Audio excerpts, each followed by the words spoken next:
Assalamu alaikum. What's up, guys? Hey, what's up? What's up? What it do, man? Glad to finally catch up with y'all. Yeah, it's been too long. It's been too long. I haven't seen What's Desmond in up, boy? about a year now. I got a You whole know, solo channel. Look like you need a little sun, Desmond. I don't remember you. Look like last time I saw you, you looked a little darker, man. The guy it's that living on the backlight, island got man. lighter. No, it's these studio lights got me looking like I've Oh, seen the okay, okay, stars. sure. Yeah, we We'll know who blame was it on that. outside. We know who was outside and who wasn't. Oh, all right. What do we got today, guys? All right. So, as we know, the purpose of this stream today, it's not about proving or disproving Christianity or Islam or any religion. Right, right, And people often think that they're answering questions when they're really protecting their identity. And right. tonight is not a debate, it's a conversation about how discussions break down. And Mm. one of the reasons why I wanted to talk specifically to you guys is because you tend to get into a lot of debates. And Yeah, naturally. I'm not Muslim, I'm actually Christian. And a lot of your debates come down to Christianity versus Islam. And a lot of the things you say make sense and they're factual, but you get a lot of pushback from Oh yeah. Christians. Oh yeah. And that's why I find it entertaining because me, I'm just a seeker of knowledge. I just want to know. I don't care who's right. I don't care who's wrong. I just want to know. I just want to know the truth. I just want to know facts. And that's why I wanted to have this conversation today. So, pretty much, we just want to see where talking about communication patterns break down and not really attacking beliefs. And for everyone that's listening, the goal isn't to win, it's just to understand. Yeah, yeah. So real quick, I'll introduce myself to your audience in case they're curious as to who these goofy people are. Uh, my name is Matt. I go by Aql online. Uh, I am one half of Aql Naql, the podcast. I am Muslim.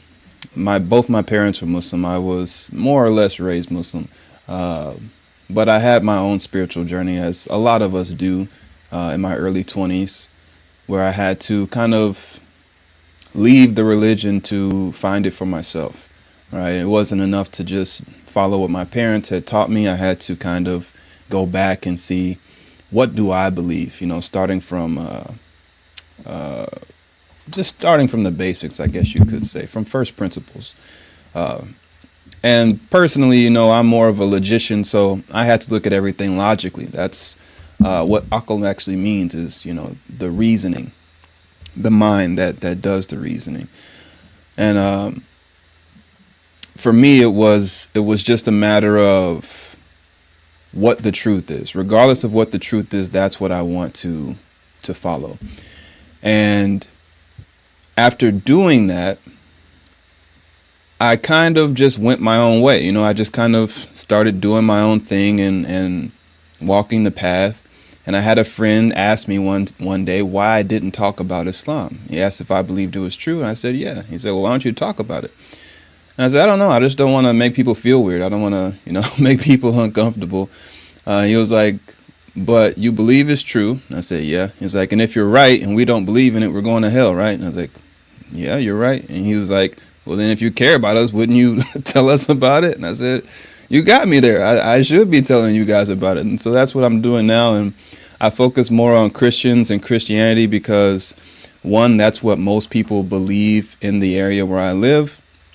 And then two, I see Christians as not only the closest to me in beliefs as far as other religions go, but I also see them as, or I see the most sincere believers that I have come across, and just in general, they tend to be Christians. And there's not many of them, just across the board, I'll be honest. No matter what religion I don't come across many sincere believers in general, personally.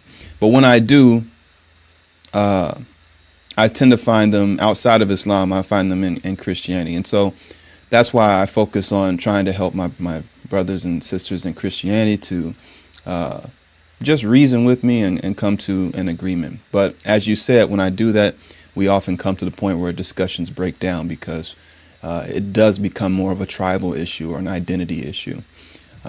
But I'll let Desmond come in and introduce himself as well. What's up, people? I go by Knuckle, aka Damadez, aka Hecklefish, aka your girl's favorite homeboy. And in terms of this podcast, let me just tell you guys, Knuckle is knowledge revealed, or just like a conveyance or copying or seeing knowledge come at you and understanding it.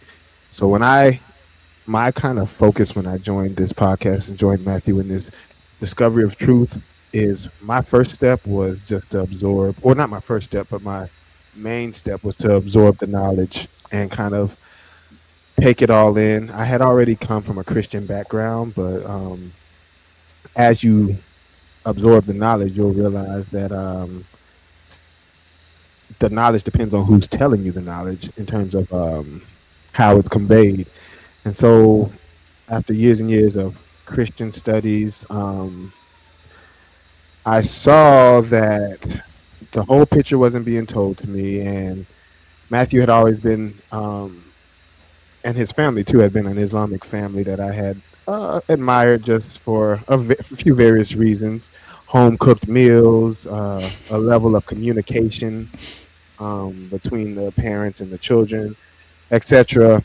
But then you go to mosque and such, and you see Islam for itself, and you recognize some truths in it. And so when I came into this podcast, it was to see, is this the actual truth? And so for after a few months of digesting Matthew's meticulous notes, um, it caused somebody like me who comes from a Christian background to be like, damn, these Christians can be embarrassing if you ask them or try to talk to them about this.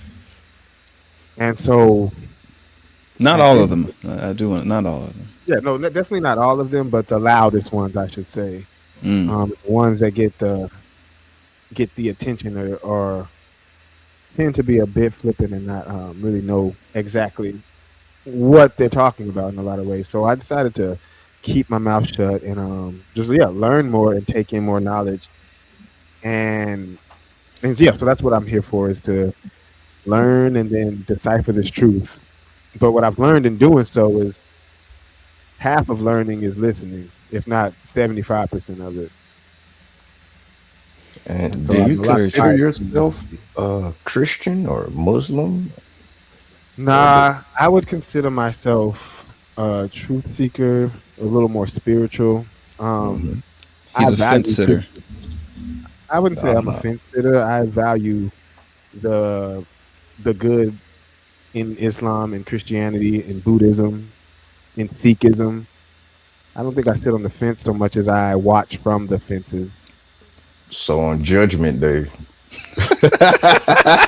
on Judgment Day, when they ask you straight up, hey, you rolling with Muhammad or you rolling with Jesus? I might have to go over there with Buddha, bro. I'm probably gonna go over there with the Buddhas, quite frankly, Oh my because Buddha at the goodness. has end of the heaven. day, Is there heaven they're for a the Buddha?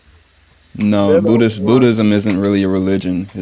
There's no God really in Buddhism. It's just it is a way of life, and so it competes with Islam as far as way of life. But you won't find anything in Buddhism that conflicts with Islam as a way of life. So I guess Buddhists are almost like a free agent, almost like a free spirit kind of Not a chick. free agent so You much know? as it acknowledges the spirit in us all. Something that Okay. Islam or Christianity won't do definitively for all humans. That's a discussion for another day, Desmond. So That's what we're here for. so for anyone who just came in, this is what avoidance sounds like when it's like. So just for people who are just walking in, if you're just joining us, here's the core idea so far. Yeah, yeah, and he's got the cross around his neck. So, All right. So for everyone who's just joining in, all right, tonight's not a debate. It's a conversation about why discussions, especially about beliefs, so often break down. We're talking about communication patterns. We're not attacking anyone's faith. Right? yeah, because it goes Alhamdulillah. beyond religion, right? You could experience this at work, right? Your job your boss may not want to give you explicit expectations. He calls you in or she calls you in and is complaining about something. He's like, well, what did I do wrong? And they can't explicitly tell you what you did wrong, but they want you to do better somehow. Or maybe in a relationship where you try and ask your significant other about something and they bounce around giving you anything but the answer that you asked for. So yeah, it goes way beyond religion. That's why this isn't really like a religious debate, but we will be using some examples from religion to kind of go through this phenomena. All right. Cool. Cool. So I have here in my notes, I wrote that people often think that they're answering questions when they're actually protecting their identity. Hmm. How does that how does that happen with you? Because I see a lot that you get into a lot of debates and you ask straightforward questions, and then you guys end up in an identity battle instead of because I just want to know the answer, and it takes a Right. long Yeah. answers when I'm watching your debates. Yeah. Yeah. It can be very frustrating when you just want an answer and the person refuses to. To to give you it in a nutshell, I take that as the answer, right? If you can't give me an answer, to me, that is an answer. That tells me that you don't know why you believe what you believe, which is exactly what we're unpacking here. Is that it's an identity issue. It's you trying to protect your ego, for lack of a better term. I'm sure Knuckle will like that one. But an answer explains why something is true. And I feel like instead, what I get a lot of is merely telling me or people telling me what they believe instead of telling me why it's true. Right? Just a lot of repetitive assertions, right? Over and over and over again. This is what it is. Well, why is it true? And how is it true if X, Y, and Z contradict that? And then we get the typical avoidance maneuvers, deflection, personal attacks, evasion, anything but dealing with the issue and the logic. And for me, those are glaring red flags. I myself, I would not be a Muslim today if I went to Muslims and asked them questions that, hey, in this religion, this doesn't make sense to me because of X, Y, and Z. And they just said, well, it's just true and you have to believe it or something's wrong with you. That would completely turn me off from the religion. And if they gave me a big word salad where they just threw a whole bunch of words together that sound impressive and sound reassuring, but lack any true substance, again, that would be a red flag for me because I don't want to be placated. I want to understand. And if I can't turn around and explain it to somebody in my own words, then I don't understand it. Okay, so what I'm hearing is you feel like Islam, you can get actual answers to your questions, but that may not be the same in Christianity. Is that what you're saying? Without pointing fingers at Christians, yeah, I mean that is the reality of it, and it's not like I said. This isn't something that's specific to religion or specific to Christianity within religion, but there's if we're just talking about the issue that like I had with the most recent conversation I had on my channel with the Christian, is yeah, it's a lack of answers, and let's actually pause on that last interaction I had. Let's go back a little further to another interaction I had with Pastor Tremaine and Brandon. Right when they came on and they were talking to me, they weren't as evasive, not nearly. In fact, there was hardly any evasion. They made every attempt to address my concerns and give me an answer from the text. And it was very direct. There was no waffling about Old Testament when I was talking about New Testament. It was very straightforward. But what we ended up coming to is the appeal to mystery, right? Once they hit a point where they couldn't go any further, it was like, I don't have answers, then the appeal to mystery comes in.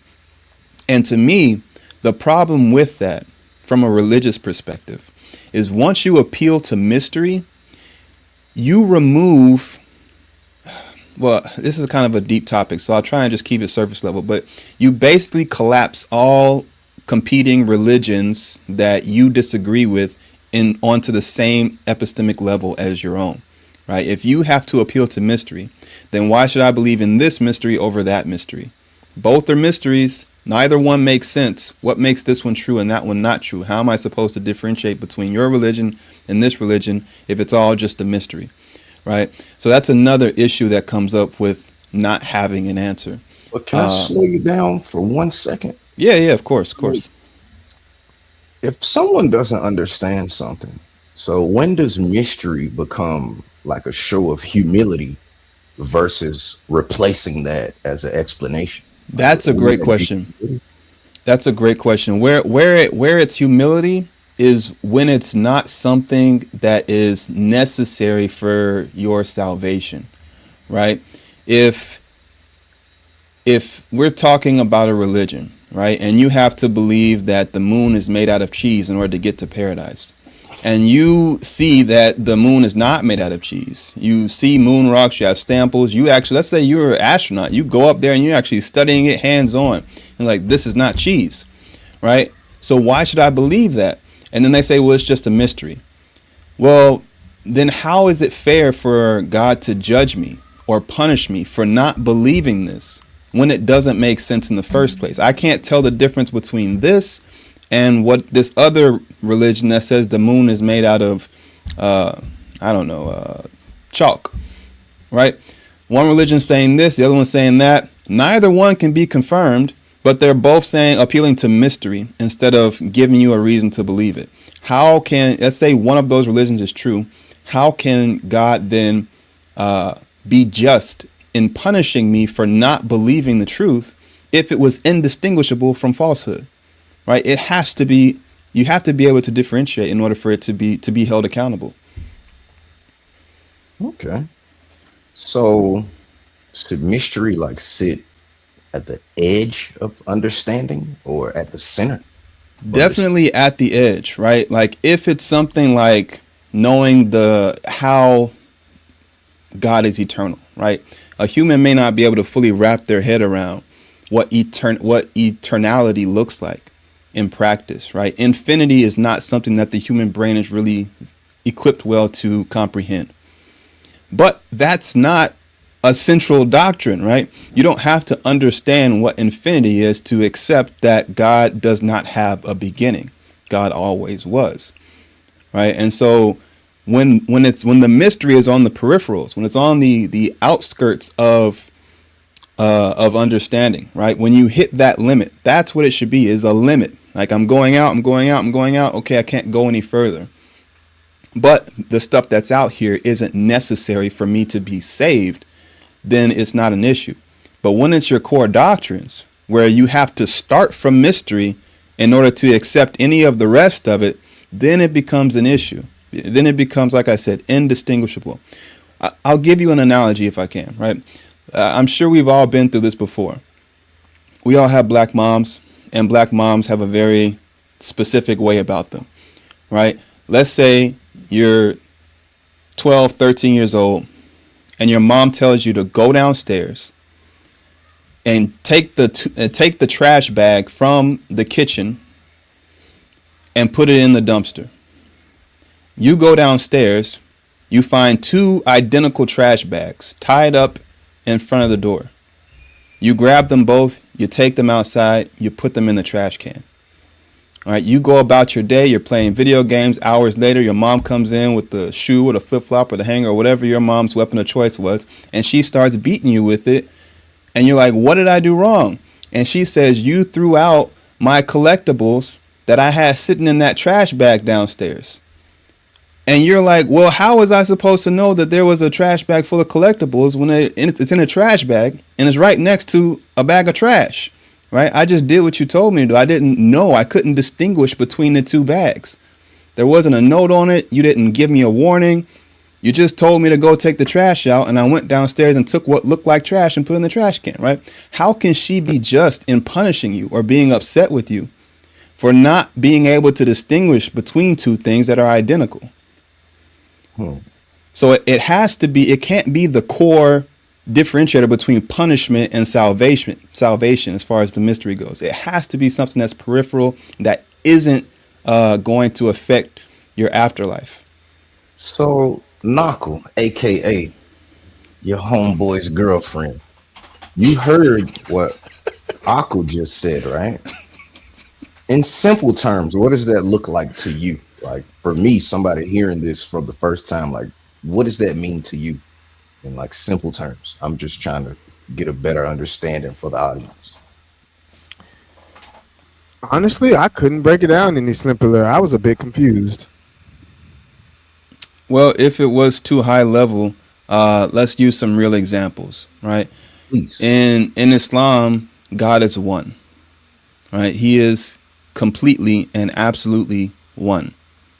Is that hard to understand? I'm following so far. Is there anything mysterious about that? It's clear so far. It's clear. God is one. You have to believe that God is one to get to paradise, right? That's a central, foundational, core tenet of Islam. You have to believe that God is one. Okay? Christianity, God is tripersonal. He's a tri-unity. He's a compound one. He's three different who's, but one what. And when you start to ask questions about how that makes sense, right? Because perfect example right here on the screen. We are three who's and we are one what. The one what is human.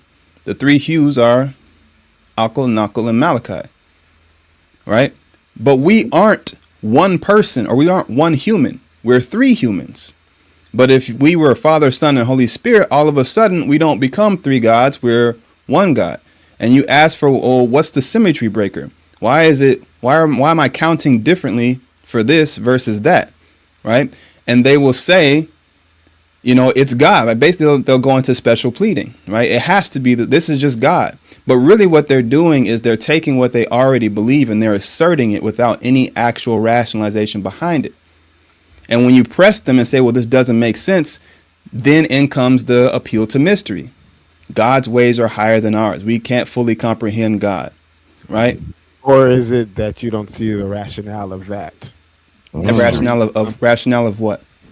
Of there being a mysterious element beyond our understanding. Well, if that's that again is not addressing the issue. The issue is where that mystery is. If it's at the center of what I have to believe in order to be saved, then this religion becomes indistinguishable from Hinduism.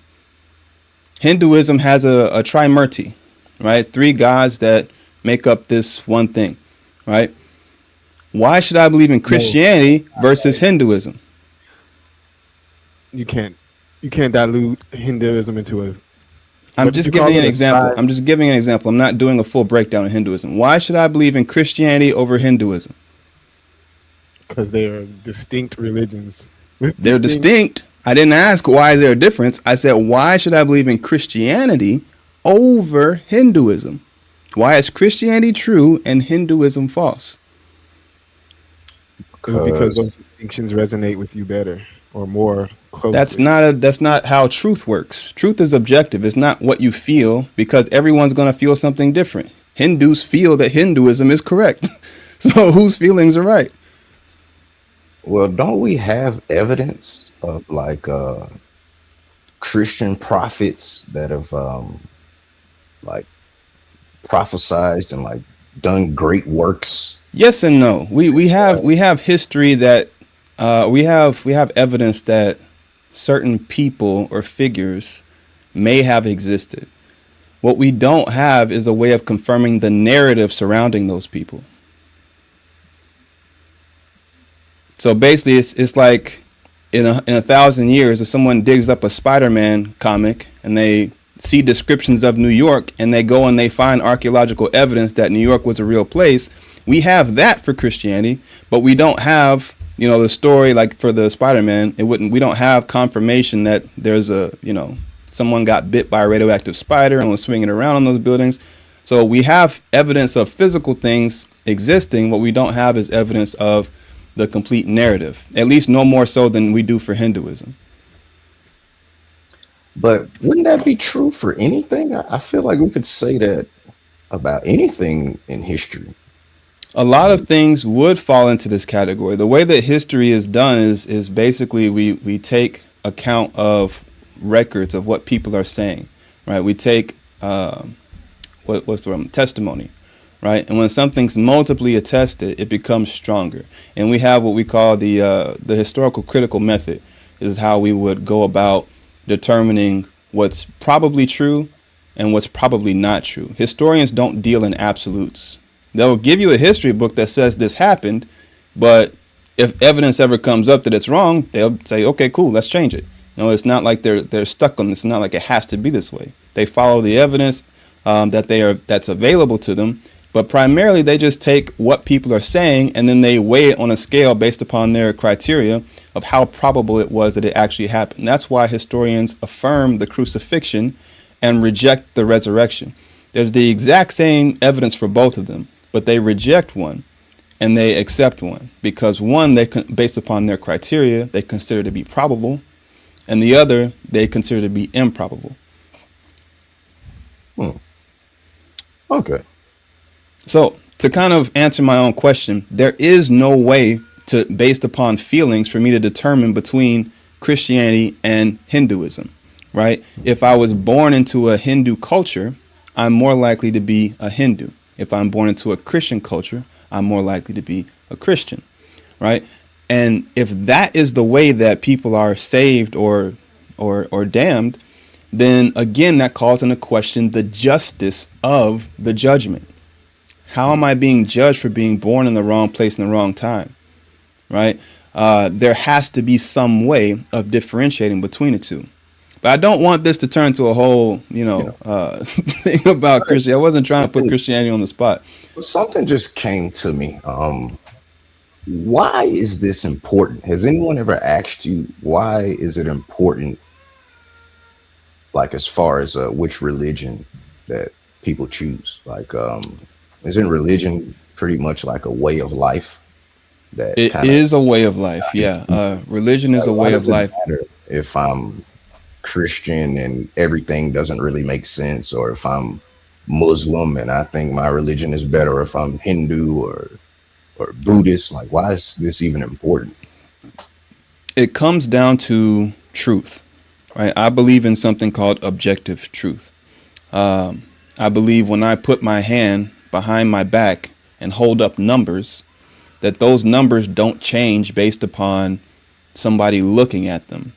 There is objectively 2 fingers up behind my back. You may feel like it's 3. He may feel like it's 5, but it's 2, right? Whether we're aware of it or not, I believe that the truth is the truth.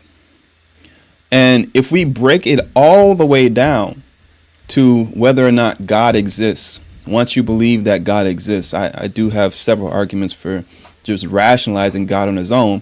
It's not personally why I believe in God, but I do have those arguments.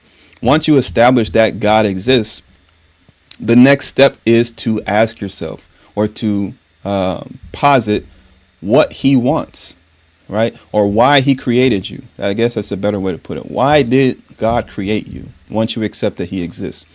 And once you are looking for why he created you, the only possible way to know why he created you is for him to tell you. There's no other way. The phone can't know why it was created unless there's some way for the creator to communicate to the phone. This is why I made you, right?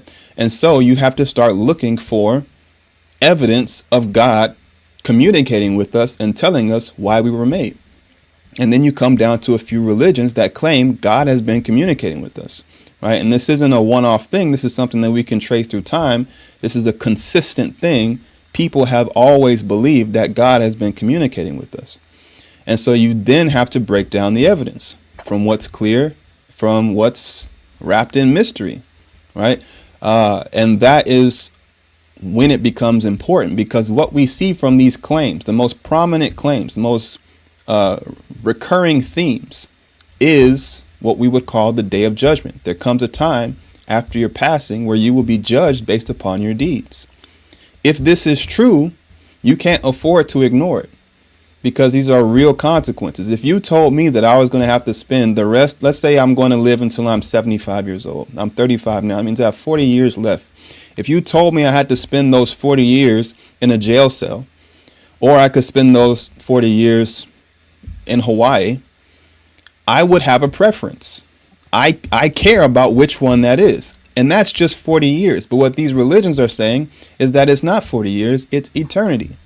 It's a lot longer than 40 years. So it becomes infinitely more important to me to get this right if I want to make sure that I'm not getting put into a jail cell for eternity.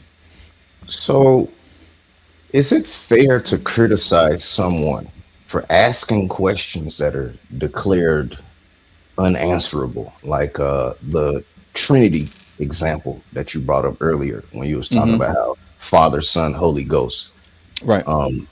If someone just doesn't have an answer for that, but let's say there's like some inner knowledge, like how some people don't necessarily have an answer for why God is real, but they have like an inner knowing that there's a higher power.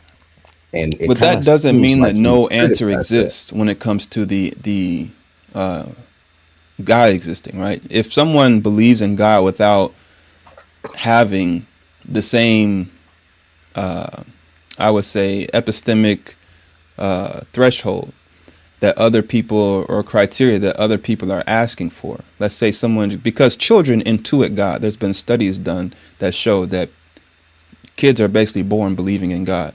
Uh, I'll put God in quotes because it's not like they're born believing in a specific ideation of God, but they believe in a higher being. They're born with that innate uh, acceptance, right? But when we get older, we begin to ask questions, especially as we go through life and other ideas are presented to us. Uh, that is where we start to challenge our own beliefs, or where a lot of us start to challenge our own beliefs. Why do I believe this is true? And depending on where you are in the world, and how you've been kind of affected by society, you may take that journey seriously, or you may think it's kind of not important right now. You may be more interested in, I don't know, getting women, getting money, having fun, whatever it is. Paul Henderson asks, "What is truth?" And yet his question is, "Who is truth?" What truth is uh, I would say it is something that corresponds with reality, right? What truth is that which exists, uh, either physically exists or conceptually exists. And when we say who is truth, that could be interpreted a number of ways. That's a kind of a question that lacks specificity, and maybe that's intentional. So you're only going to get my rendition of that. But I would say who truth is Allah. Allah is Al-Haq. That's one of his names, the truth. The only truth, honestly. If you really want to dive into it, I don't really promote Sufism, but there are some thinkers that where Sufism comes from. That So my audience, we're not very familiar with a lot of religious doctrine. What is Sufism? I've never heard that term. Sufism is like kind of the mystical side of Islam. It's kind of like Kabbalah for Judaism, or I'm not sure. I'm not sure I know the Christian version of that. Maybe it would be the non. I don't think it's the Gnostics, but I don't know. They have But basically, they have sorry, what did you say? They have monastic Monasticism. orders in Okay. Christianity that would Well, yeah. So Sufism is like, I don't know if you've ever. Well, Sufis. It's complicated. like the It's monks, complicated. like the Um, Super Saiyan or the steroid versions of the religion. I would say, like the you said monks. the steroid version. Yeah, they just take it all the way to not necessarily to the extreme so much as like they They do live it take certain they things live to it the to the extreme. So fullest. let me see if I'm understanding this. So like you know how some Muslims would like get on a plane and crash into a building like a suicide bomber. You saying that would be like the Allegedly, no, that those wouldn't be those wouldn't be Sufis doing that. Yeah, That's that a was completely Israel. different. Let's be real. True. This This is isn't just true. our channel right now. Oh, uh, but yeah, so Sufism would be, I don't know if you've ever seen those people who are like spinning in a circle. Muslim, they have like a kind of a hat on that's kind of tall and it's flat on top, and then they spin and their clothes spin out in a circle, and they're kind of like, they're called whirling dervishes. That's those, they consider themselves to be Sufis, but what Sufism actually is isn't that, and that's why I said it's complicated, because you have what Sufism today comes from, and that I think is what I'm more talking about, is like teachers like Ibn Arabi, um, who would probably not associate with what we see in Sufism today. But it's just more of a very spiritual side of Islam. Um, yeah. the point of what I'm trying to say though is that there are some teachings in there, right? That I don't really, they, I don't know. It's kind of like I said, it's just complicated. But let's put the labels aside for a second and just focus on the content. Okay. It is a way of looking at reality to kind of put things in perspective. If you see God, you see Allah as the only thing that actually exists, right? The visual I like to use is that of like a light or a projector, right? If you, let's play shadow puppets, right? Everybody remembers that game. You take a flashlight, you point it at the wall, you put your hand in front, you make a little bunny or whatever it is, and you move it around, right? Allah is like that light, right? He's the only thing that actually exists. When you're looking at the wall, the shadow doesn't actually exist. What exists is the light. Blocking the light creates the illusion of something that exists, and that is what we consider to be reality, but it's all just an illusion, right? So that would be my answer to who is truth, is that it is Allah is the truth. He is al-haq. Everything else is dependent upon him, like that shadow is dependent upon the light to exist. I was watching another one of your debates and you asked a gentleman to prove what he was saying with the scripture. Yeah. And as soon as you asked him that, it's like you guys got into almost like personal attacks. And why do people Let's. experience questions as personal attacks? I would have to know exactly what point you were talking about in the video. I can Man, pull it up real quick yeah, for you. please. 1 second. Let me see. Oops. Yeah, let's bring this over here. While he pulls that up, I think it has something to do with um, just the general ego that some people have, and You can't if be you're not, trying, my God. yeah, if you're not a humble spirit, if somebody asks you to prove something or makes you tries to question your integrity, the first step is defensiveness, and then a lot of times people's method of being defensive is personal attacks. And I think that's usually where the moment where conversations end is when people get They defensive. certainly can in there. Yeah. So here, let me. Clint made a Oops. point on Facebook. He said people experience questions as attacks, as defense mechanisms. So kind of Yeah, echoing that. that's exactly right. It's because they, again, it's not about truth for them. They haven't actually done the work to actually understand or have evidence for why what they believe is true. And that's also true. He made another good point that sometimes the question implies an insult, and that is And actually, absolutely real true. talk, especially coming Absolutely from you, true. Matthew. with all the Oh, with all I disrespect, reject. I I don't know, reject man. this. I I've reject seen this some of slander. your debates, man. They sound like an insult when you ask brother, their I What? love questions. Give you, me bro. one You don't example. try to. You don't We about to try see. Play to. the clip. We're All about to right, all see. right, bet. I'm gonna call it out when I see it. Right there, insult. Right there. All right, let me Thanks for present watching, Big this. Papa Page. Uh, share screen. There we go. I don't know if I You had that man hot. can. Let's see. Add this up here. Will it matter if I do Yeah, that? this Okay, there we gentleman. go. Yeah, I respect him for coming on. I remember him. Mm-hmm. Yeah, respect for coming on, but whew, man, never mind. Let's just leave it at that. Respect for coming on. Nah, man, I think you should have gave that man a chance to respond instead of filibustering him.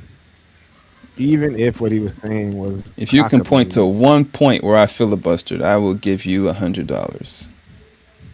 Play the video. You heard that chat? Hello, sir. You're on the stage. What's up? Is What's the up, man? audio How you coming doing? through? I'm good. How Yeah. is little Forrest? All right, let All me mute good. myself. Yeah. I just got here. You can fast I forward was doing about like something 2 else, and I minutes, was about to please. go offline. And actually hear what we have to say. No problem. So one that I've been. So real quick, this is where I'm gonna break down the Christian trilemma. But I'll do it real quick here so we can skip that. It's basically a logical analysis of the text, where we look at the differences between the teachings of Paul, the teachings of Jesus and the disciples, and then we're left with three possibilities. If Jesus and the disciples are saying that salvation depends on the law, not exclusively, but that is a prerequisite to salvation, and Paul is saying that salvation is solely dependent upon faith apart from works, these two teachings cannot coexist. They cannot be reconciled. And so we have to come to one of three conclusions. Either A, Jesus chose the wrong disciples, right? The people he handpicked and taught and sent out into the world failed to deliver his message appropriately, and he had to fix the situation with Paul. B, Jesus intentionally taught two different theologies to two different groups, knowing full well, since he's God, or since Christians believe they're God, he's God, knowing that it would create confusion, right? So he intentionally sowed the seeds of confusion by teaching two different contradictory theologies. Or C, and these three all depend on you accepting Paul as being true. Or C, Jesus was not great at communication, or he was so difficult to comprehend and understand that even the people who were there and present with him did not fully grasp what he was saying. And so we're kind of left in limbo, not knowing who got it right because it was impossible to know. Or D. What's D? D is that the revelation has evolved. The text is a living document that evolved as the New Testament came, as sacrifices came, as Jesus came, etc. So no, that can't be true, but we'll address that later because that's not what we're here for. Okay, so let's jump ahead and get into this. Slide that Jesus gave one theology to the disciples. Sorry, that's going in and out. Hear you, it this distinction or this contradiction to go into, and we could be talking. Five would be one misrepresented when I just read what they wrote in the Bible. Then you're more than welcome to point that out. Say, oh, you actually misunderstood this. You're missing this. Whatever context you think I'm missing, feel free to bring it. So you quoted Romans and 9 and Muhammad Romans 10, to 9 and like 10, 5. right? That if you confess Christ, believe in your heart, God raised him from the dead, that you shall be saved. Mm-hmm. Now, what does that entail? You said that also that Christ taught not to obey the law, but then No, the other way around. Christ taught to obey the law. But the disciples taught not to obey. No, the disciples also taught to obey the law. Paul did not. Exactly. Okay. He teaches that you don't have to obey the law. All right. So he actually teaches that obeying the law removes the benefit of Christ altogether. If you follow the law, Christ is of no benefit to you. So again, that's you're misapplying that reading. What Paul is saying. Put it up on the screen for you. Are you looking at Galatians? Galatians 5 would be one example. Yeah. Mm-hmm. Yeah. I don't want to do this injustice because I guess your listeners would need a more in depth. All right, real quick, real quick. So the minute he knows that I know the scripture, that I'm going to point to the scripture that contradicts him, notice he immediately starts backpedaling and saying, well, I don't want to do this injustice. Maybe we should talk about this another time. All right. Even though I'm not rushing him at all, I haven't given him a time limit. He's already trying to kind of avoid the issue here. Paul Henderson, back to life, 1245. Where do you see contradicts in the scriptures? We can get to that later. This stream is not about this right here. What we're really talking about here is the breakdown in communication. Why questions are perceived as attacks, and why it's important to be able to answer a question of why you believe what you believe without attacking anyone's beliefs specifically right now. Like maybe at some other time on my channel you can join us and we can have that discussion. I'd be happy to talk, but I don't want to take over his stream with religious debates because he's more about positivity. All right, let's continue. Discussion. Can I make a quick time you have, as I said. regarding that? Sorry, say it again. Can I make a quick sidebar? 10 seconds. Yeah, go for it.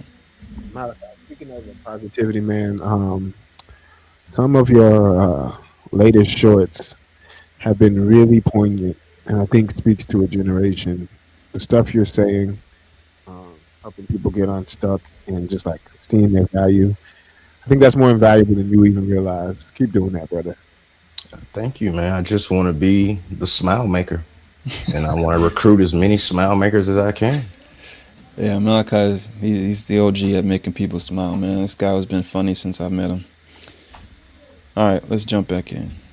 Because I think you were trying to, or you were about to sign off when I came on. So how about this? Just to, again, this is the first time I'm hearing your assertions, so I will back and listen to them, and we'll delve into it when we have more time, because truly I'm hearing your the dreams for the first time.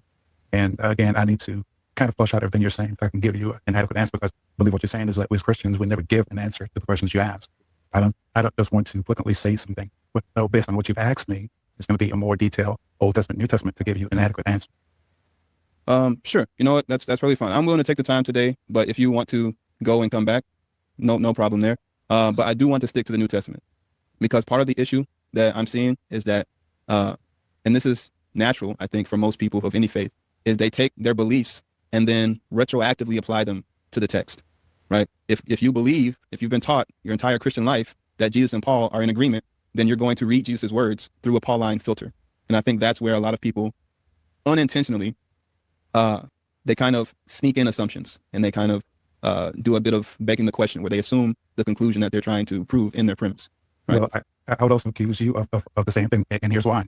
Because you're speaking of the law, which is Old Testament. But if you're saying you want to stick with the New Testament, then you are tying my hands to then go back and look at the purpose. Okay, Yeah, did anybody else catch that?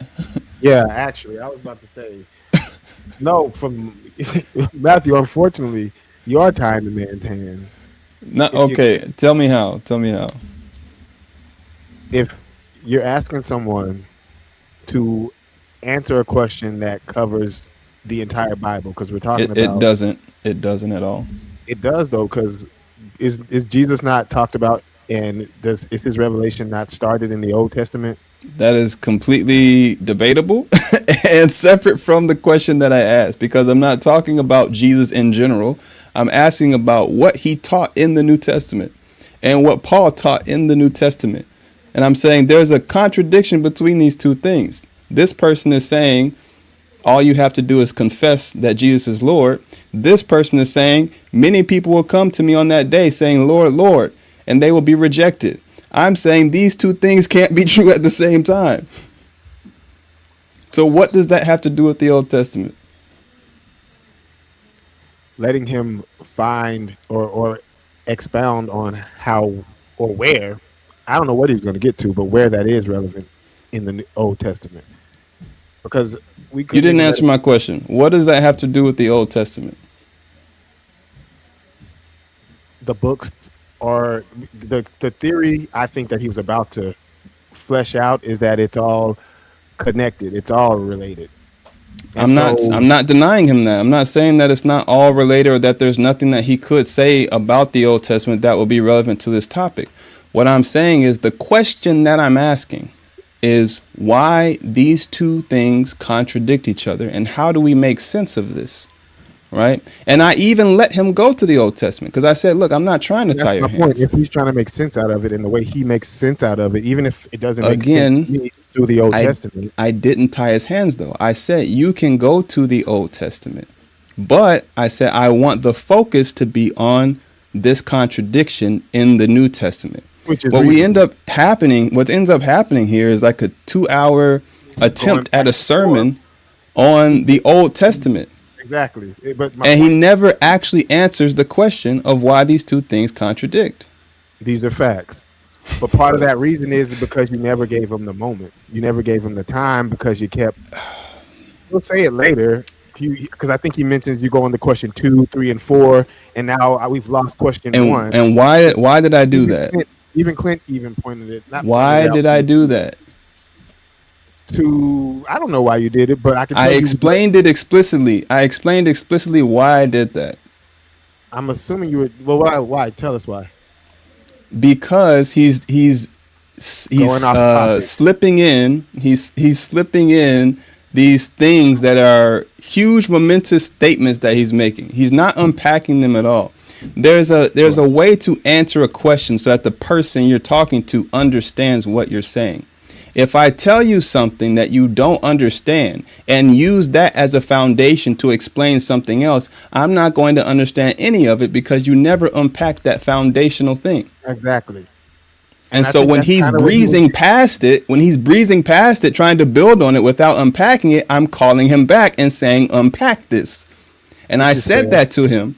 And then he goes on to continue just like you're doing. He goes on to continue saying, oh, well, you can't ask me second question, third question, fourth question. I was like, did you listen to anything I just said when I explained why I need to do that? And he was like, no, I kind of tuned you out. And that's when I kicked him because I'm not going to sit here and talk to somebody who's not listening to me.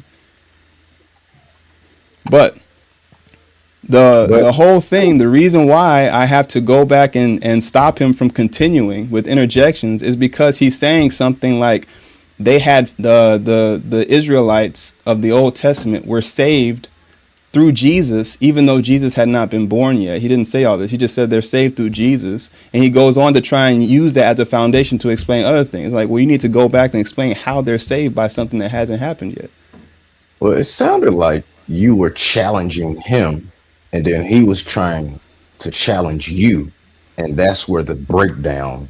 That part is interesting. Yeah. So I'll go to that part real quick because the whole thing breaks down because he disagrees with the Christian scholars on what intentional and unintentional sin is.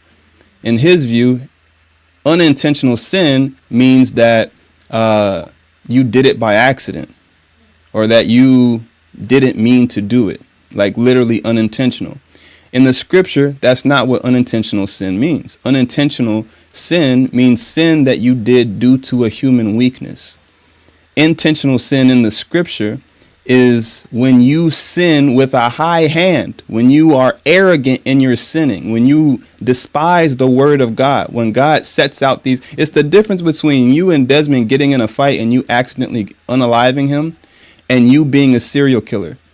It's the difference between you doing something like you got angry. You didn't necessarily set out to break God's law, but you were angry, and in your anger, you exceeded the limits of the law. You took his life. I'm not saying you accidentally killed him. I'm saying when you killed him, it wasn't something that was premeditated. It wasn't something that you were doing to challenge God. That's an unintentional sin in the scripture. An intentional sin in the scripture is when you are setting out to intentionally break God's law. Whatever God said, I'm going to do the opposite. It's that distinction is the difference. And the breakdown that we have is that maybe he was unaware of this. But instead of asking me where I got it from, he assumed you're just reading your own Muslim interpretation into the text. I'm like, no, that's not true because that's not even the Islamic concept of sin. But I never want to intentionally sin. So that's part of the reason why I don't fight. because I was watching some fights over the weekend with Andrew Tate, and I whooped him. Oh God, I would whoop him. I saw what he did, and I would probably accidentally unalive this guy, bro. Like he can't whoop me. If he was a 4-time kickboxing world champion, wherever he You was, saying you could take Andrew Tate in the octagon? from what I saw, from what I saw, he can't whoop me. If I owed him money, I would not pay him. I would not pay him. He can't whoop me. I'm not paying him. Oh my goodness. Paul Henderson says Christ saves, period. If you ask, it's who he is, the truth. And I think he was responding, helping out the gentleman you were debating with. Maybe he was. Right, Paul. Feel free to ask your question if I misinterpreted that. Yeah, Paul. This I'm not really. Yeah, I'm not really here to debate Christianity with anybody today. If you want to have a discussion about the truth of Christianity, feel free to check out my channel. I go live, and that's when I do that. But here today on Malachi's channel, I don't want to. My intention is not to challenge Christianity today. We're just looking at the breakdown and conversation and using some religious stuff as an example. And but Clint So back to can't whoop me either. And I believe Clint, because Clint is a bad man. He slapped me. I mean, just look at that beard. just look at the beard. He slapped me in the 7th grade. Like he said, what did the 5 fingers say to the face? And I was like, huh? And he goes, slap. I couldn't believe it. Oh my I god! actually saw one of the greatest slaps by Clint. He literally had to go upstairs to slap the dude because the dude was so tall. This dude jumps in the air, slaps a person I won't name for the sake of anonymity. Slaps the fire out of this guy. I know he slapped because he slapped me. Oh my goodness! Now, hearing your name on the intercom 5-0 yesterday, I never heard that. I don't know about that. I never heard them call your name on the intercom. And I sat right by the intercom. Man, I'm going 5-0. But I know you guys are funny. He put in work on that wrestling field. Oh, I forgot Clint wrestled. Yeah, he was. He was out there doing work. But wasn't Clint like 100 pounds? You wrestling? Bro, Clint's literally like half your size, or he was. I say it today, but yeah, in middle school, high school, he was literally like half your size. That's why I'm telling you, he jumped and slapped this dude in the face. He couldn't reach his face. Ain't no hole in Clint. Ain't no hole in Clint. He's definitely I vouch for that. So much. I'm like, do you know what kind of crazy animal you got to be to slap me? Like, joke or no joke. That was bravery, if not stupidity. Like, man, that boy there, he got it, man. He got a heart. Oh man, those are good times. But yeah, let's get into this breakdown because that's exactly what I think allow me that illustrates your point.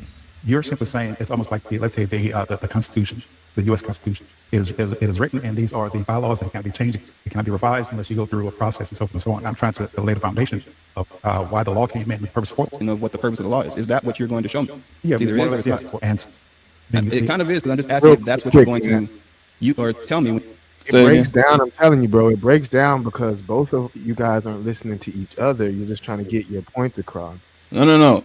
Let's back up. Let's back up because how did this start? If we go back to the very beginning, this all started because I did a whole stream that day. I was up there for 2 hours. He came in for 5 minutes and said at the very end, but without hearing any of the arguments that I made, that I was at a bogus conclusion. And I called him on that. And that's why he came on and said, you know what, you're right. He started that, you're right. I didn't listen. And I only heard a couple minutes. And that's why I said what I said. Right. That's my point. And let me finish. Because you're trying to lump me into that category too. And that's not what happened. Because he came on. I gave him the chance. He said, this is out of his mouth. He's like, since you're saying that Christians can't answer or won't answer, you can ask me any questions and I will answer it. He's offering to answer the question that I had.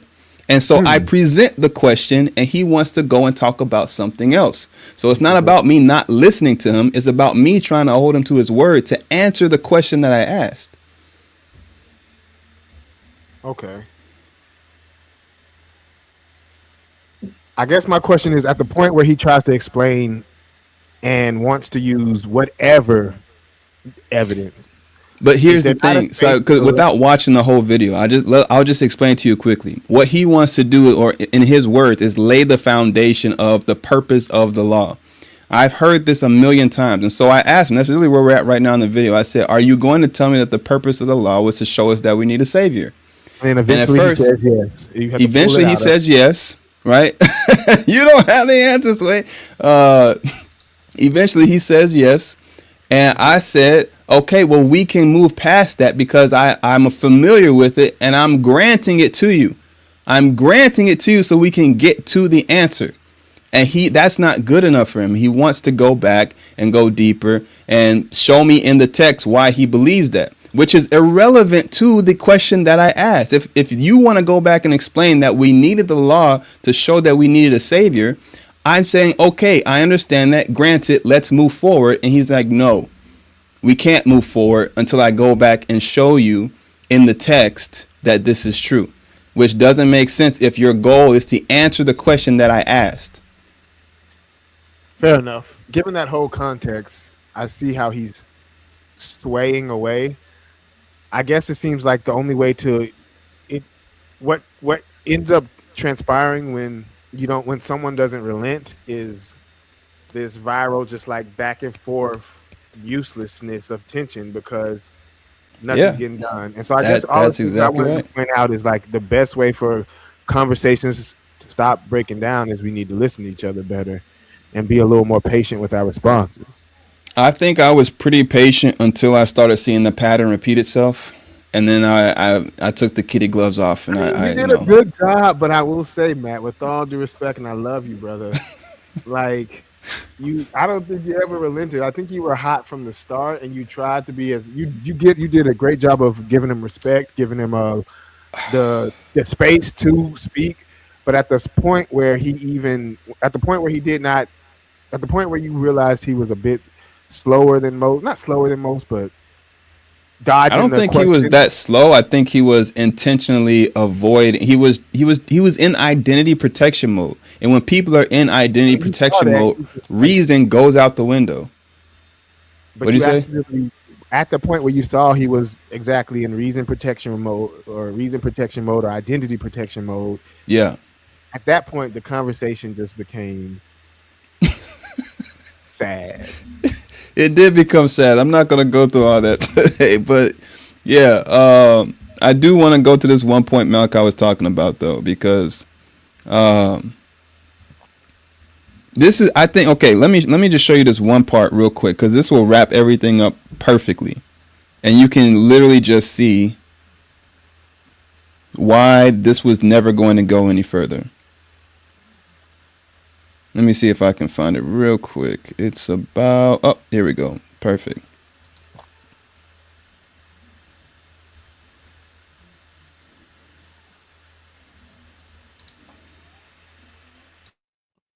What is intentional or unintentional? What I'm doing is I'm showing you exactly what that did. No, I missed the part where you said I was right. Say that part again.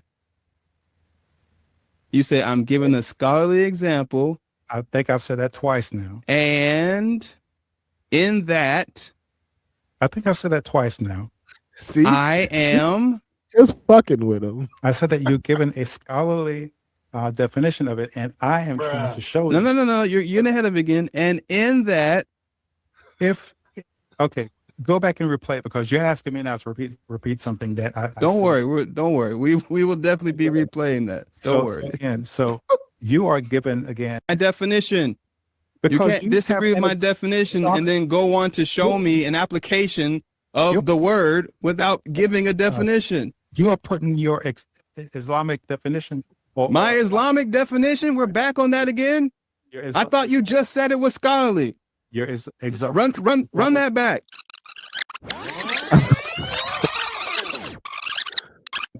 I am showing you the example you are given, if you will, a scholarly definition of it.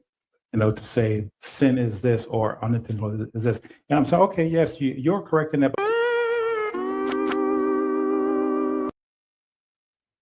Damn. Forgive my French. You're still You're muted. My bad. You're right. I'm muted. So we were talking about the difference between intentional and unintentional sin. And from the beginning, he accused my definition of being some Islamic projection onto the text. And so I go back and show him in the commentaries, the biblical commentaries, where it's literally saying exactly what I told him. And at first he's trying to avoid that, like the plays, like, no, don't go to the commentaries. Listen, you're talking to me, right? You're asking me I'm like, well, look, you're accusing me of it being Islamic. Then you need to look and face reality when you see that my source is not Islam, but it's your own commentaries, right? And he refused to do that. Look where we are in the video. We're over an hour into the video.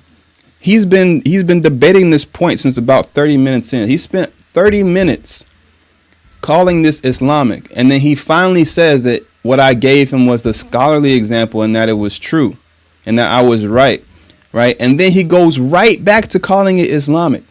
And so you kind of see, like, well, at least I saw from that there was never going to be any fruitful conversation here, because this is somebody who, I mean, no, nothing personal against him, but this is an example of someone not being able to accept when they're wrong, right? If you are shown with evidence that I had something wrong, you should be able to say, like, all right, I was wrong. No big deal. Move on. Let's move on. But instead, we spent so long going back over the same thing and him having to contort his body to try and say both, that it's Islamic and it's correct, it's scholarly, which doesn't make any sense, right? So this is where you can clearly see this isn't about truth anymore. This is about his identity. This is about him not being able to concede a point because he's now trying to build up a shelter, which should not be the way to approach this topic. But unfortunately, I think it's a very human thing to do, is to go into the shell when something that you hold to be true is shown to be false. So when people are like holding on to their, I guess they turn their beliefs into their identity, how would you overcome that? Or is that even a battle that's even worth fighting? It's absolutely worth fighting, but how to overcome it, I don't know, because I was blessed and fortunate enough to. What do you say? I think I might be able to take this one since I'm living it. Go for it. Malachi, humility, bruh. There's been many times, unfortunately, I can't stand Matthew a lot of times. But if he speaks truth, and it might take me 20 minutes to get around to it, at a point I had to say, that makes sense. You might be right on that.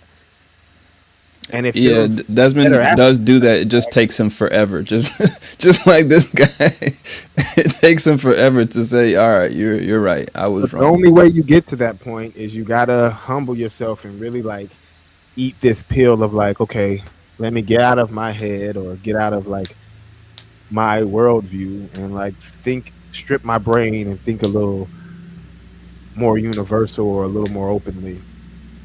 And I think eventually if people just take the time, it's just time. We rush and we get defensive, like Clint said earlier, and we don't take the time to like consider and humble ourselves. I think that's all it takes. Yeah. Honestly, here, and if you're let me just show y'all real quick. It's a core idea so far. This is not a debate. It's just a conversation about how discussions break down. So we're just talking about communication patterns, and we're not attacking beliefs. Yeah. Because this is another clear example. This is basically the rest of that stream before he came on. I separated into another video. But this is a prime example right here. I don't know how well y'all can see it. Let me zoom in. Oops, I went too far. Where am I trying to go? Here we go. Can y'all see that? kind of. You don't have to read everything, but this person is Amelia A 2025, and she says, we can answer all your questions, but sadly Muslims don't really look for answers. It's a false intention on their part, blah blah blah blah blah blah blah, right? And my first response to her was that in the time it took you to type that, you could have just typed the answer to either of the questions I showed in this video. Then at the very least, even if you think I'm some insincere tire kicker, those who are sincere would see the answer and know the truth. And she goes on for another, let me see, how many comments do we have here? It's a lot. It's like 17 comments. And she never answers. She never wanted to give this thing an answer. At this point, she's still commenting, trying to turn the tables and try and put me on the spot. And I'm like, this is the point. Right? I have no motivation to entertain any of your questions, because you're just proving my point that you won't answer any questions. Right? One guy I did, he asked some questions. He tried to flip the tables. And just because I was tired of telling people over and over again that I wasn't going to, for him, I did. I answered this question. I was like, you see how easy that is to answer a question when it's posed? Now it's your turn. Answer any of the questions that I asked in the video. Nothing. And there's like over 100 comments here. And none of them are an answer. There's one. I'm going to call out this one because I like this guy. This guy, although we disagree on a lot, he's a Christian. I'm a Muslim. He actually attempts to answer the question. He actually engages with the text that I'm asking about, and he's actually trying to answer. Here he is right here. Ivan Ek, H-A-E-U. I think he's an older guy too, so that tells you a lot. And he actually ended up subscribing to the channel, so shout out to him. But look at this. He actually engages with the text. He goes into what Jesus says in Matthew 5. Till heaven and earth pass, one jot or one tittle shall in no wise pass from the law till all be fulfilled. And he goes on to try and clarify where he doesn't think there's a distinction between this and Paul. Right? And we go back and forth for a little bit. But this is the only person out of all these people who commented. I don't know exactly how many there are. I know there's hundreds of comments here. And only one person here was actually engaging with the text and trying to answer. And this is where the issue is that people just come in. And this is the other thing. 99% of the Christians responding here did not even watch the video. They didn't even watch. They couldn't even tell you what the questions I asked were because they didn't watch the video. They just came in, just like the guy who I had the debate with, came in, saw the title of the video, and started arguing. This one, the first one I showed you, we can answer all your questions. She didn't watch the video. I tested her on it. She had no idea what the questions were, but she's sitting here telling me we can answer all your questions, and never does. So this is what I'm talking about. And this, again, not about Christians, not about Christianity, but we're using them as an example right now. This is an issue. If you're not even going to listen to the question, but you're going to respond, what does that tell you? It's not about the truth. It's not about the question. It's just about your identity. You feel attacked, and so you have to say something. But you didn't even listen to what was said, right? It just becomes a turf war. And that's not the way to have any type of understanding or growth or to even, let's say I'm actually trying to investigate Christianity because I think it could be true, but I don't know. That's not where I am in my journey. But let's say I was there in my journey, or I was still there in my journey. Don't worry. We'll get you. You're coming around. Getting closer. You're getting closer every day. I can hear you. Not at this rate. Not with the way they refuse to answer a question. They are pushing me further and further away. Except for that one guy, Ivan. Shout out to Ivan. But yeah, if I were in that position where I really needed someone to help God, let's say I was Christian. Let's say it's Desmond, and he's kind of like, he was raised Christian. He has questions. I've raised some questions for him. He's like, well, there's got to be answers to this. And he goes and asks these questions, and this is what he's met with. Why would that give you any more confidence in this religion if no one can answer a question? Right? Or let's take religion out of it, because again, I don't want to make this about Christianity. If this is about, let's say you have somebody who you want to marry, and something happens where now you have questions, and you're like, body count. I want to know your body. sure. Let's say it's the body count. Let's say, hey, I'm a little skeptical. Some people have been talking, and I just want to hear from your mouth. What kind of body count are we talking about here? And they refuse to answer the question. They go about everything else, whether it's changing the topic, trying to flip it on you, getting defensive, but they refuse to answer the question. Is that going to make you more confident in marrying this person or less confident? That, I think, is the issue. One pause real quick. Clint Page said, a big thing about the Bible and Christianity is discernment. Many people in the Bible are followers of God or Christ, but they're still man. Paul says a lot that contradicted others, but that doesn't mean his life shouldn't be studied. That doesn't mean every word he spoke was God's word. David, too, was called a man after God's own heart, but he also fell to lust. Same thing with Solomon being the most wise, yet falling to his own arrogance. Man, I love Clint. I can't wait to get Clint back on the channel again. He came up one time when we were on TikTok, but he's someone I always enjoy talking to about this stuff because his perspective always catches me off guard, which is so refreshing. I love hearing things that I don't hear 100 times a day. I like the fact that he cares about ancient history because I feel like that's where the truth, not the truth, but part of the answers to this whole human experiment and why we're here. We can't ignore what 100%. 100%. Like Clint be slapping shit. That's all I like. But yeah, so that to me, I think, is the most glaring issue in communicating, whether that's in religion, whether that's in relationships, whether that's in your job, whether that's in politics, right? When you want to examine the information and make sense of it, and the other person who holds to a particular position that you're critiquing is doing everything in their power to avoid giving you an answer, it creates distrust, and it cripples people. It cripples people who are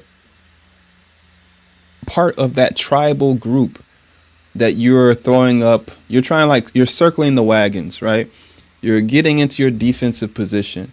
And so it encourages others to come and hunker down with you instead of actually questioning, why do I believe this?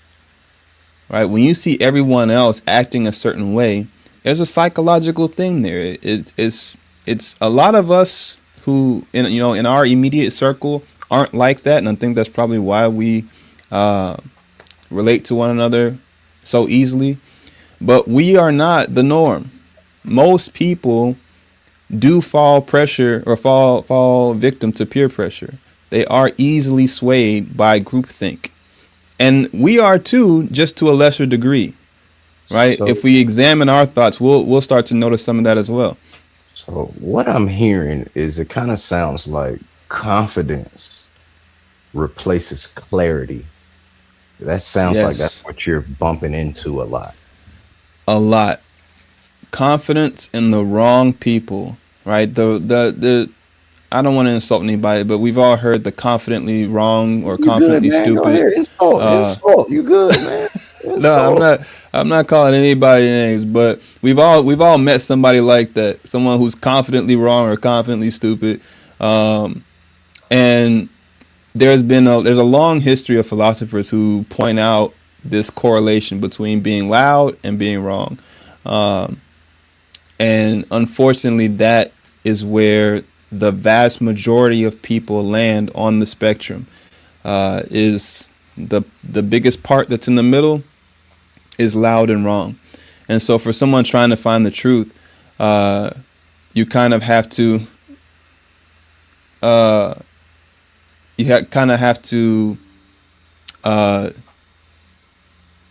separate the wheat from the chaff, right? Because just because they're loud doesn't mean that they're wrong. So you kind of have to dig into it, like we try to do, and actually look at the content, look at the substance, and make sense of it. If it doesn't make sense, and you try and give someone the chance to make it make sense and they can't, then I think, to me, that's the answer. The answer is you don't have an answer. The answer is that this doesn't make sense. That's why you can't make sense of it. And so I would move on to the next thing, whatever that is. But don't we have to be loud, especially if we want people to follow us and hear us? Because the I people that you're combating against, those people who you think are confidently wrong, that's who's winning the battle. You They're know, that's a loud, they're out in fucking front, good question. like they're loud, they're out in front, they uh they're confident, they're just Muhammad, beating before that drum, they're screaming on their microphone, and people follow them. And people, quote unquote, who may be more knowledgeable, who aren't as loud, nobody cares. No one cares if you're right. If I hear a different message over and over again, because Yeah, I think facts I think at that's a some good point don't point. even matter.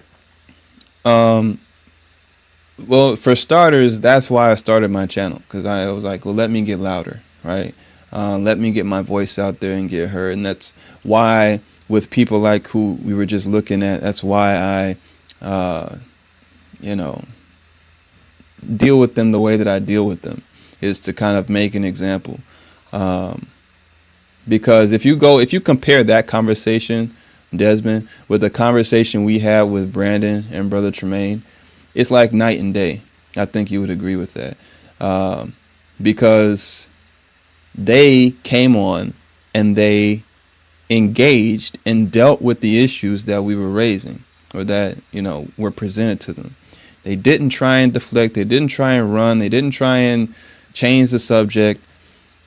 And that is how conversations go forward, right? Even though we haven't finished our conversation with them, I hey actually man, wanted you speaking of to, that, he called me a few days ago. I think he was ready to come back on. Actually, perfect. Let's set that up. Because I was just about to ask. I hope his mother's doing better now. Um, yeah, he hit but me up yeah, twice, so I need to call him back. please do.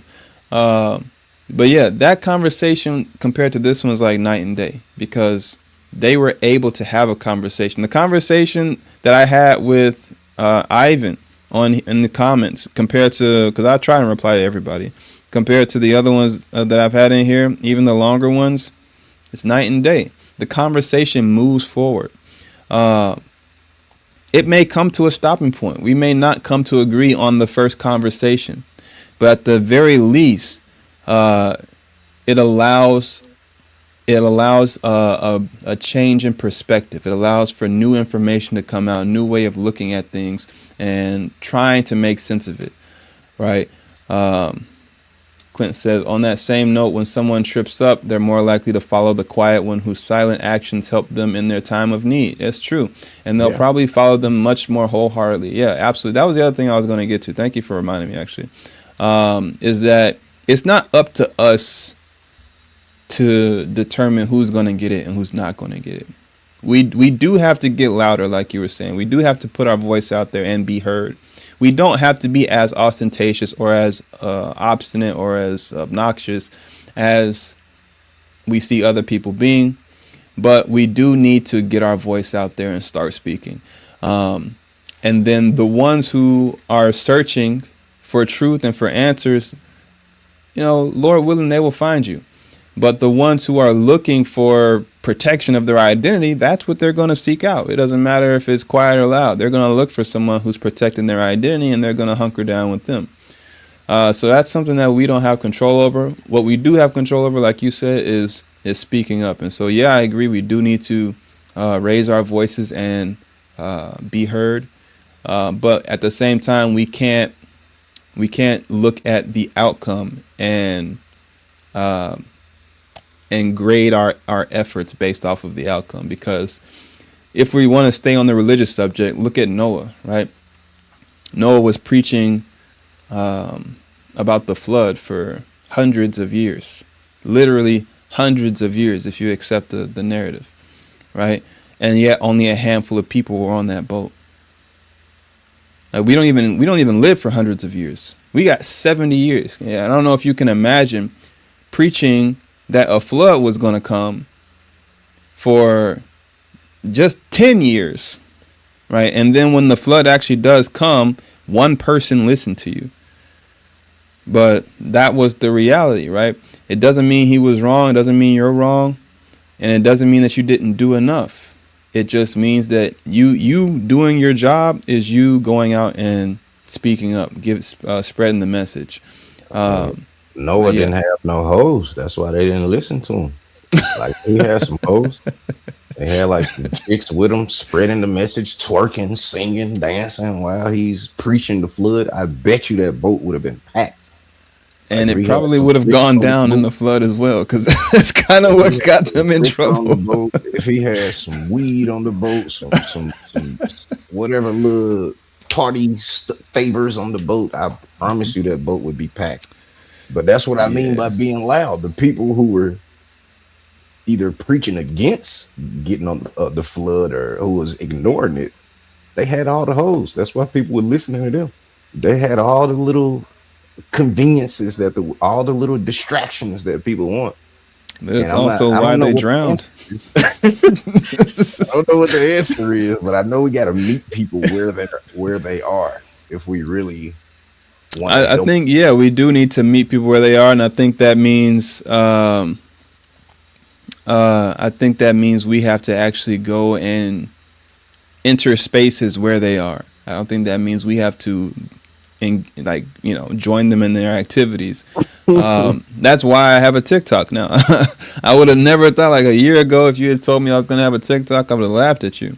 But I have a TikTok now because a lot of people are on TikTok, and so I have to go where those people are in order to be heard.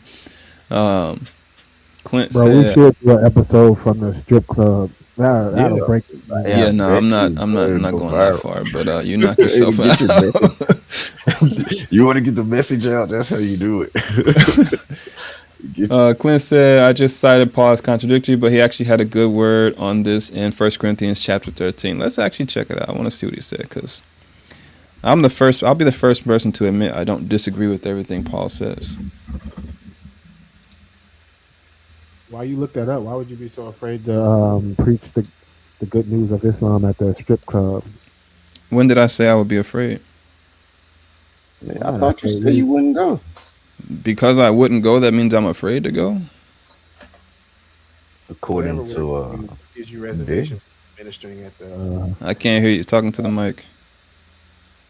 I was just wondering what would give you reservations for ministering at a titty bar? Because it's haram. All right. Is that good enough? Is that enough of a reason?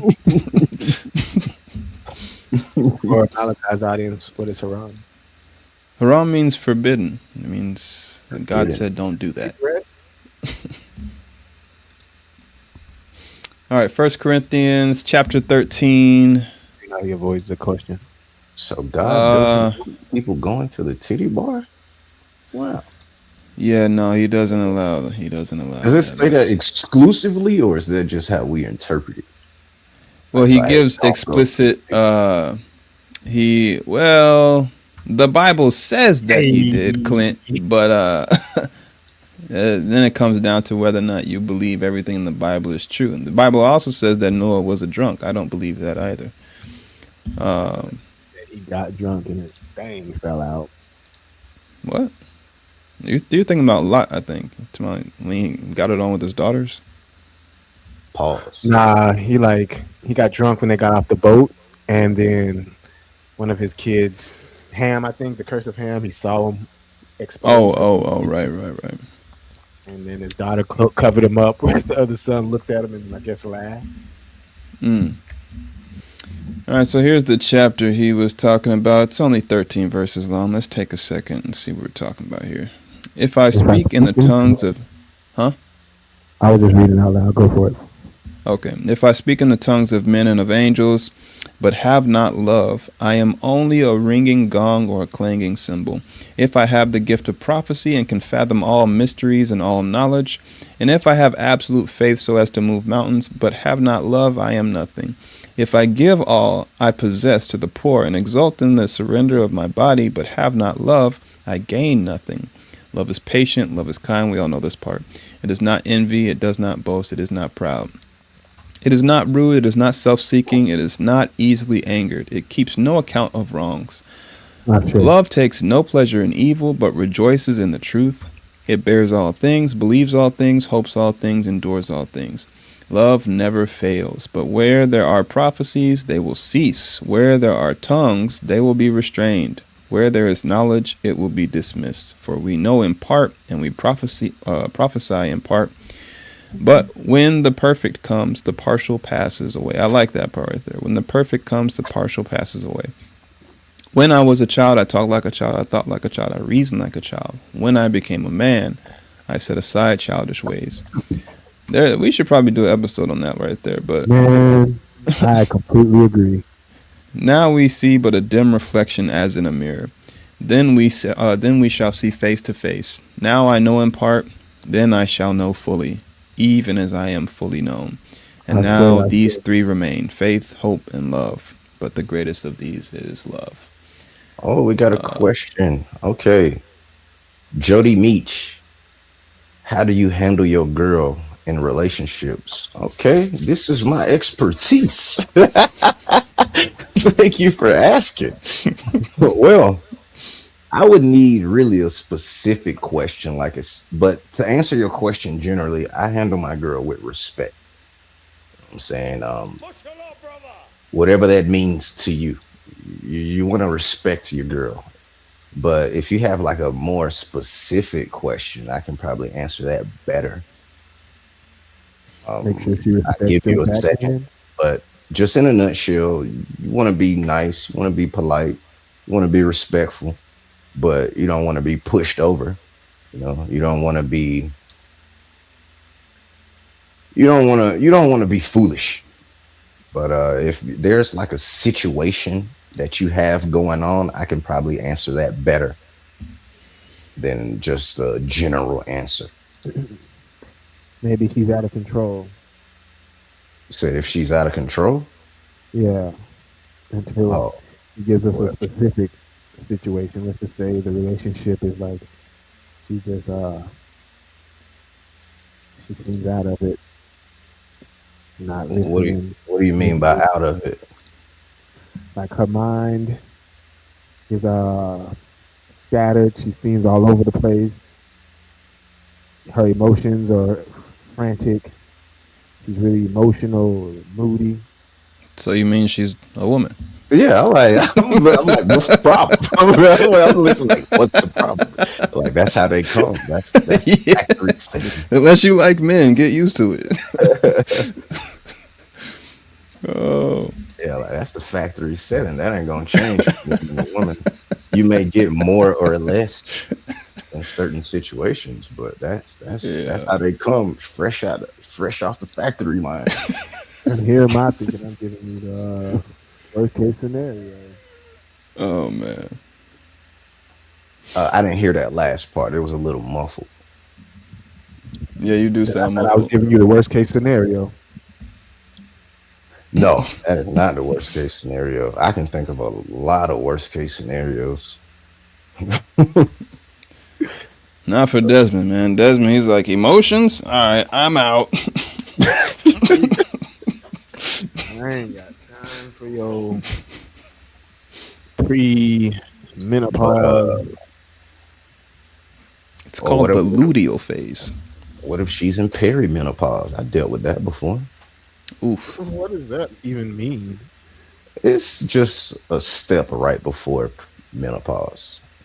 Um, It's like your body's preparing for menopause. Yeah.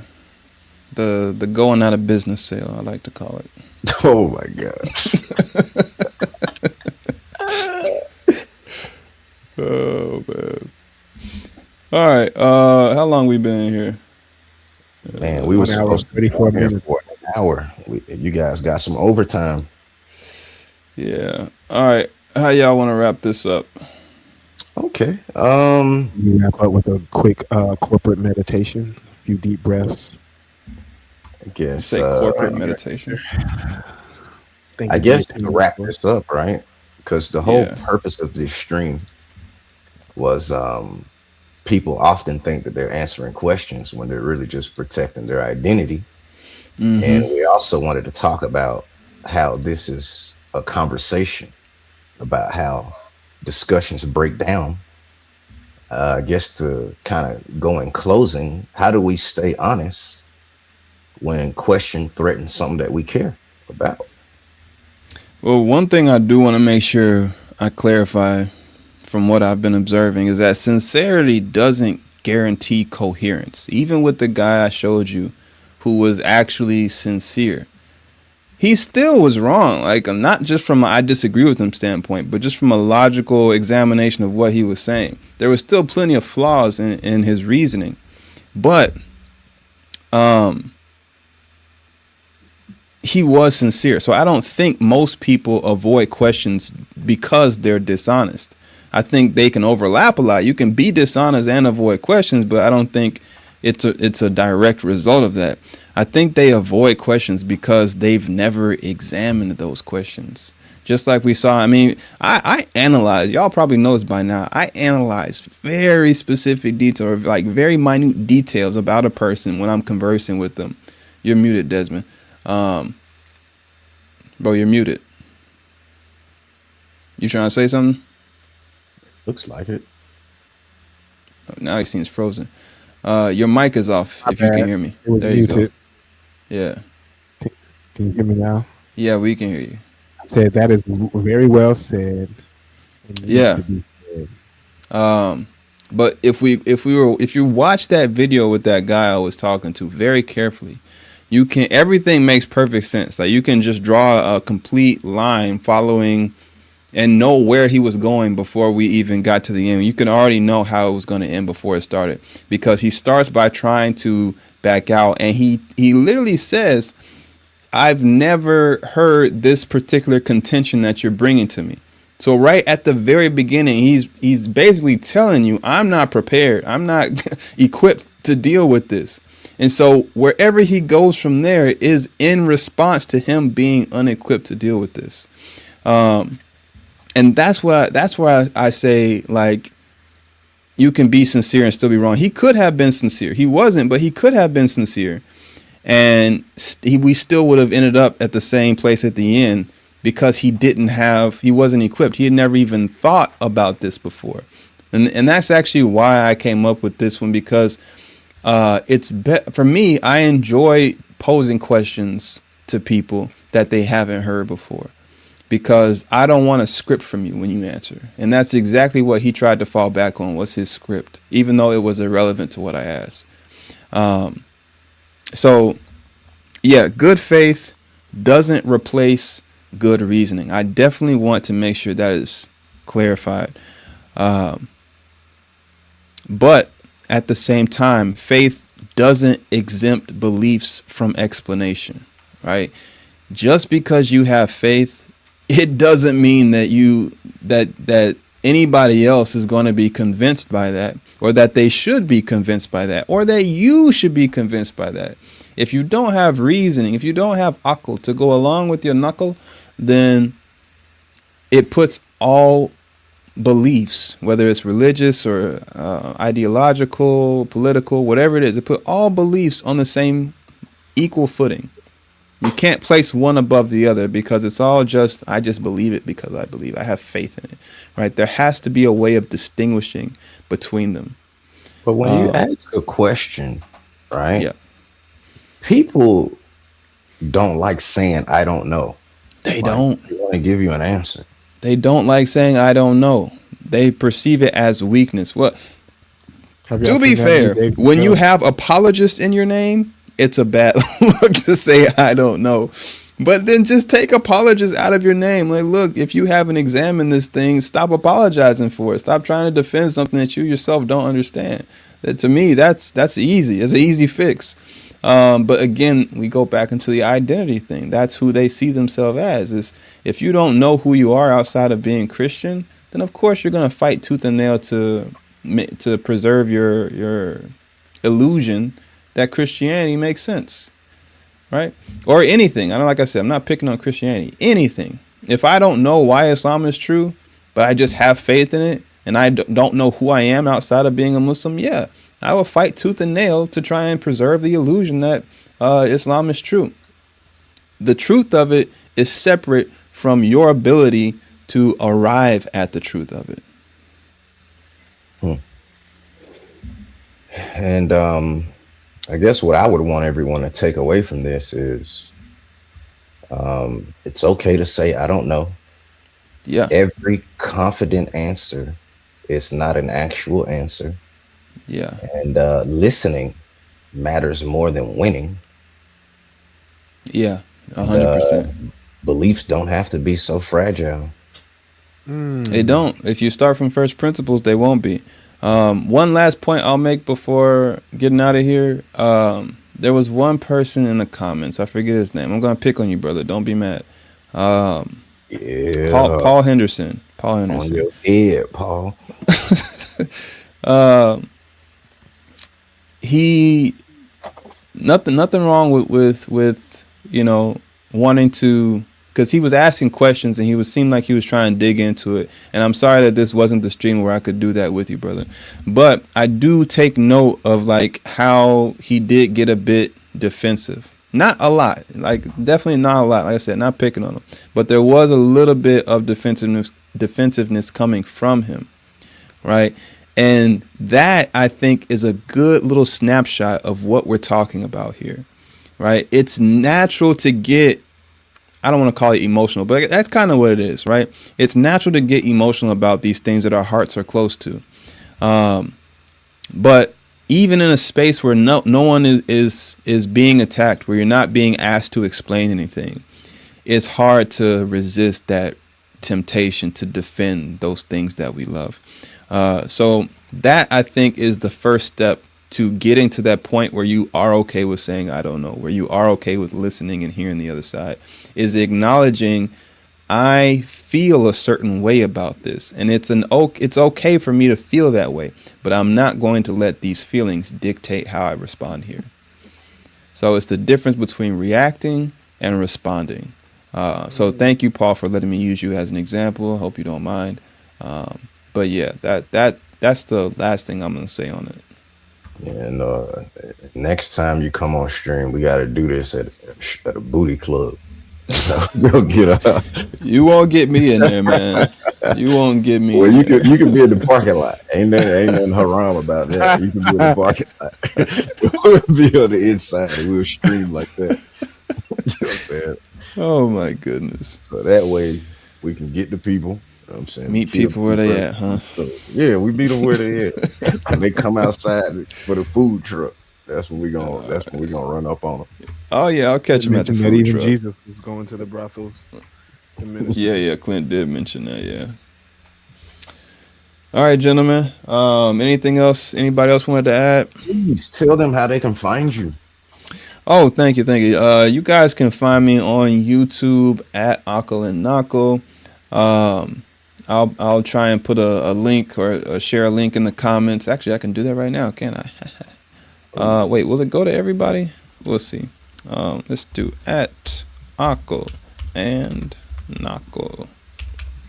That's my YouTube handle. We're also on Facebook and Instagram and TikTok, and I think the handle for all three of those is Aql and Naql podcast. I don't know. We'll get some links out there. If you just go and search for Aql and Naql, we'll likely come up. We're just getting started. We're still a baby channel. But this is some of the stuff that we like to tackle, is these discussions, those difficult questions. And I don't always pick on Christianity. Like I said, I kind of focus on Christianity because, like it or hate it, you guys are the ones I care most about saving. You guys are closer to my heart. But, at the same time, it gets uncomfortable in there. And what